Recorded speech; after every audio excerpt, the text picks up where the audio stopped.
కార్తీక్ వాళ్ళ నాన్న అయితే శివనారాయణ వాళ్ళ ఇంటికి వచ్చి గొడవ చేస్తూ ఉంటాడు.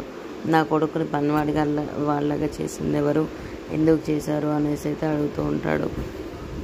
అగ్రిమెంట్ రాపించుకుంది ఎవరు, ఎందుకు చేస్తున్నారు ఇదంతా, నా కొడుకు అగ్రిమెంట్ రాసింది చూపించాను, నాకు చించేసి నా కొడుకుని తీసుకొని వెళ్ళిపోతాను అయితే అంటూ ఉంటాడు.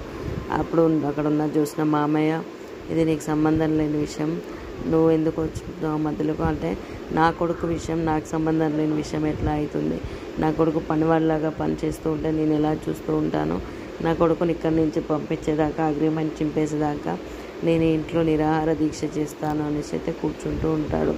నా కొడుకుని ఇంత ఇబ్బంది పెడుతూ ఉన్నారు, అందరూ కలిసి నేను ఎట్లా వదులుతాను అనేసి వెళ్తూ ఉంటాడు.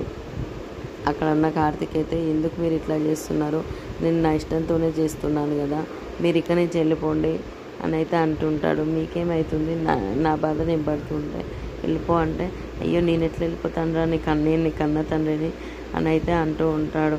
నువ్వు ఇట్లా కష్టపడుతూ ఉంటే నేను ఎట్లా చూస్తాను, నేను తీసుకునే వెళ్తాను ఇక్కడి నుంచి అని అయితే అంటూ ఉంటాడు. అట్లా కూర్చొని ఉంటే ఇంట్లో ఉన్న సుమిత్ర అయితే ఇంతలో, ఎందుకన్నయ్య మీరు ఇట్లా చేస్తున్నారు అని అయితే అంటుంటే, చూసిన నా కొడుకుతోటి కాళ్ళు వేళ్ళు అన్నీ ఒత్తించుకొని పట్టించుకుంటూ ఉంటే నువ్వు ఎలా చూస్తున్నావు అని అయితే అంటూ ఉంటాడు. ఈయన కొడుకుని ఎట్లా అయినా ఇంట్లోంచి తీసుకెళ్ళడానికి ఇంట్లోనే కూర్చుంటా, ఇక్కడే నిరాహార దీక్ష చేస్తా అని అయితే అంటుంటాడు. అక్కడ ఉన్న శివనారాయణ అయితే, ఈ డ్రైవర్ విన్ని ఇప్పుడు నువ్వు బయటికి పంపిస్తావా పంపించవా అని అయితే అంటూ ఉంటాడు. ఫస్ట్ విన్ని బయటికి పంపించేసి మీ అగ్రిమెంట్లు బయట చూసుకోకండి అని అయితే అంటూ ఉంటాడు. అక్కడ ఉన్న కార్తీక్ అయితే, పదండి మీరు బయటికి వెళ్ళండి, నాకు ఎందుకు ఇబ్బంది కల్పిస్తున్నారు అని అయితే అంటూ ఉంటాడు.